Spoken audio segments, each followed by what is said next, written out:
This documentary is centered in Crown Heights, Brooklyn, which is the center of Chabad Lubavitch Jewry. Chabad Lubavitch are the ones that set up public menorahs, stop people on the street asking if they are Jewish, and have those RVs set up to encourage people to do mitzvot, which are good deeds. However, the extent of Chabad as international outreach movement is something that has evolved recently under the leadership of the late Lubavitcher Rebbe, Rabbi Menachem Mendel Schneerson.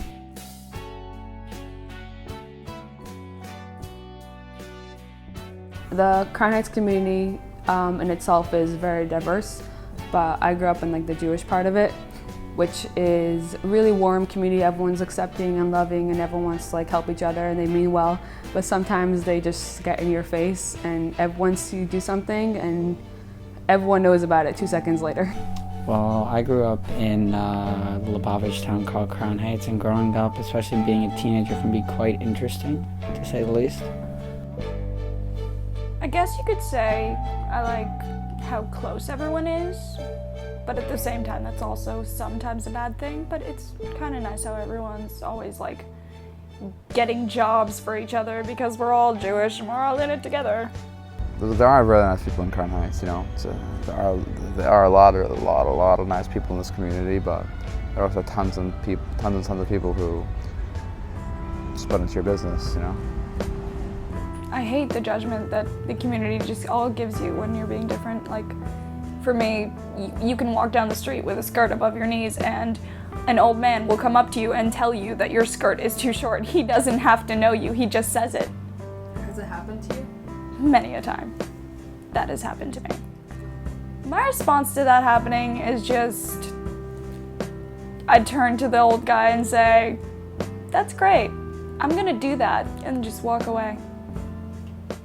I was playing football in Lefferts Park, and I wasn't wearing a yarmulke because it keeps on falling off, whatever. And I wasn't wearing tzitzis either. And a religious guy walked by, beard and all, and he said that, and he described me you might as well just convert to Christianity if you're just gonna do that. I'm just gonna take your hand off. I felt embarrassed because my friends were there. Yeah, overall I thought it was disgusting. Women are encouraged to put themselves out there, but by putting themselves out there, they're putting themselves out into a very, very small, narrow place. They're putting themselves out, as an example, say someone wants to be a singer. A Jewish woman wants to be a singer. Now that's all fine and good, but she can only sing songs about Judaism and all things holy, and she can only sell to women because women cannot sell CDs to men because it encourages men to want women more. Does that go vice versa? No, men can sing to women because women can control their urges. My family's expectations of me is basically not to get in trouble with the law or drugs or get pregnant or something. That's basics. But if they want to stretch it out further, they rather I not wear pants or not eat nonkosher or any of that kind of stuff. But I do that because I'm in their house. I don't do that kind of stuff in the house. But they expect me to just to be respectful and to be open to staying in the religion. My parents' observance level is your basic religious. They keep Shabbat, they keep kosher, they keep everything you would think that normal people would keep. And then there's my siblings who, most of them don't. Most of them have strayed from the path of, religious Judaism. My parents are kind of hardcore. My sisters are average. My parents are the ones who get in my face about things though.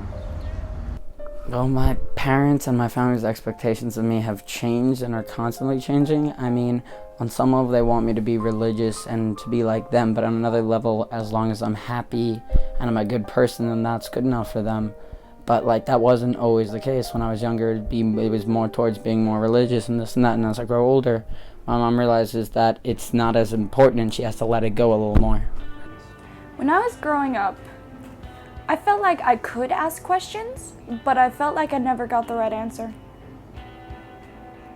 schools, like they would say, you know, we encourage you to ask questions, we encourage you to be creative, and we encourage you to just wonder and just get excited about God's wonderful creations that there are.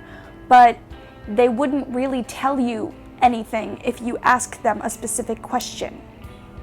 They would just, you know, shrug it off and be like, oh, I have to look that up in the Torah. I went to Beis Rivka, which is one of the only girls' schools. It's only girls. I went there since I was a kid. And my experience with it was not the best. I didn't like it. I never felt comfortable there. I didn't like it because it was too in your face and too religious for me. I left in middle of high school because if I had stayed, I probably would have become suicidal. I mean, I was being forced to live in this place where I would have to go every day and hear about how religion is so wonderful and so great, and then I would even start second guessing myself, like, why don't I believe in this wonderful religious thing? I mean, there were times when we would be in school and we would literally have classes dedicated to what has inspired you about your religion, and people would like raise their hand and they'd be like, well, it's so inspiring how blah blah blah blah blah, and I would just be sitting there and being like, nothing inspires me about this religion. Just every single day it was sheer torture. My parents knew I didn't like it, so I tried different schools, but each one was just more religious than the next because they wanted me to get into that mode, and I just didn't. I kept resisting because I was like stuck, like, what do I do? And then I'm like, I think I'm gonna get my GED. So my parents refused at first. They did not approve, but then once I showed them like I had a plan, I'm gonna get it, I'm gonna get a job, I'm gonna work on it, I'm not gonna just sit around on the computer. So finally they just like gave in because I wasn't happy. Is that a good decision for you? Oh, best decision of my life. First thing I did to rebel, I was a really young kid. I think I like turned on the light on Shabbat or something on purpose. Something like that. Whenever I do, let's say, I'll hang out with girls, which is against the kind of way that the system is kind of set up for this community and the way that people outlook, I kind of do it away and stuff. So it's not like I'm really rebelling in anybody's face. But the first thing that I did to really against the ways, I broke Shabbat probably. And then probably girls, and then probably kosher, and I don't really keep all that much anymore, so it kind of escalated, you can say. To do that, to buy my first pair of jeans, it was pretty damn awesome. Well, the reason women aren't allowed to wear jeans is supposedly because it shows their figure and makes men want them more, which we all know is a really bad thing. It's just random things people don't usually notice. Like when I first tried on pants, I'm like, why are there two different numbers? Like, what are the two numbers for? And I'm like, why are there different heights? Like, I was so confused. I just like asked the sales lady, like, what does that mean? And she's like, you don't know what that means? I'm like, no. It's like things that are so obvious to other people. I'm just like, yeah, I don't know what that is. Yeah, it's still really interesting. I still find there's things that I don't know what I'm doing, but I'm getting used to it. First thing I always really wanted to try was like non-kosher and pig. I mean, everyone's like, can't have pork and stuff. That was always fun to taste for the first time. It was kind of like, holy crap, this stuff is really good. Can't believe I don't have this with my eggs every morning. But yeah, it wasn't a negative kind of thing. I didn't feel like, oh my god, I can't believe I just did that. It was kind of like, yeah, that was pretty cool. The first time I ate non-kosher, it was just like a scary moment that impacted me so much because it's so taboo. Well, me and my friend Etty went out like as a plan. We had planned this. It was like our big day to eat non-kosher. We went to the village, I think, and we found this cafe that we went into, and she ordered a cheeseburger and I ordered chicken with cheese, and it was magical. After that, after like first eating non-kosher, I felt like pretty much I could do anything. And again, a lot of people in Jewish different communities in Chabad, but not only, but you have a lot of people that feel like, you know what, if I'm going to turn a light switch off, I'm going to get struck by lightning. And I didn't have that, but a lot of my friends did, so it was kind of interesting watching them kind of like rebel a little bit, turn a light switch on Shabbat, and then like look around and look if they're gonna get struck, or say like "fuck you, God," and then look up and like not get struck by lightning. Well, family is gonna be there whether I'm religious or not. Hopefully, some families do ditch their kids when they go religious. I hope I'm not gonna do that. I don't know, whatever. Well, my parents, about my religious commitment, I think they realize that I'm not going to be exactly religious once I get out of this house.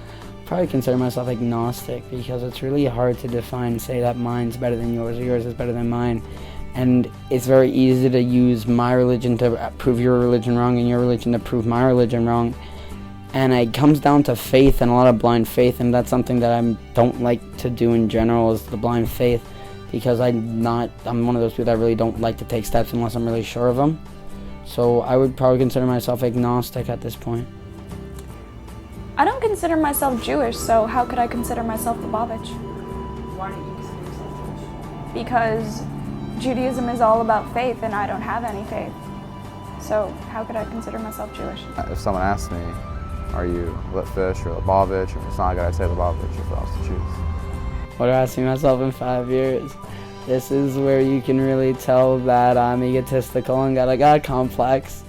What do I see myself in 5 years is probably on billboards or something for some incredible thing I've done, or like selling out concerts for my comedy or something. I'm not 100% sure. I did want to be a doctor for a while, but I don't think I'm going to do that anymore. So whatever, time will tell. We'll see where I'm going to be in 5 years. I see myself moved out, probably at a flea market, in jeans and a tank top, going through a ruckus of old things and being incredibly happy about it. I see myself as an average guy. Average job, regular apartment, you know. Just being able to do everything and not having to worry about it is just, I cannot wait to do that. And just be able to just do whatever I want, act however I want, and not have to feel guilty about it.